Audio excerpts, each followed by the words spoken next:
ലഹരിക്കെതിരെ നമ്മുടെ പോരാട്ടത്തിന് കൂടുതൽ ദൃഢത നൽകാൻ വചനദീപ്തി തെളിയിച്ച് നമുക്ക് പ്രതിജ്ഞയെടുക്കാം. വചനദീപ്തി തെളിയിക്കുന്നതിനായി ദീപശിഖ ഏറ്റുവാങ്ങാൻ പോളജിനെ ക്ഷണിക്കുന്നു. ഒപ്പം പ്രതിജ്ഞ ചൊല്ലിക്കൊടുക്കുന്നതിനായി അഭിഷേക് തുരുത്തിയെ ക്ഷണിക്കുന്നു.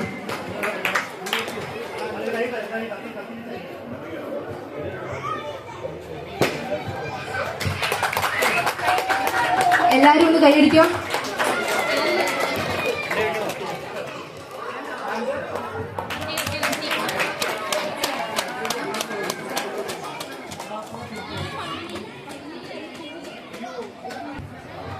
ലഹരി വിരുദ്ധ പ്രതിജ്ഞ.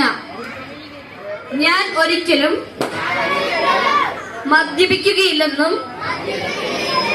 പുകവലിക്കുകയില്ലെന്നും പാൻ മസാല ഉൾപ്പെടെയുള്ള മയക്കുമരുന്നുകൾ ഉപയോഗിക്കുകയില്ലെന്നും അവയുടെ ഉൽപാദനം, വിതരണം എന്നിവയെ പ്രോത്സാഹിപ്പിക്കുകയില്ലെന്നും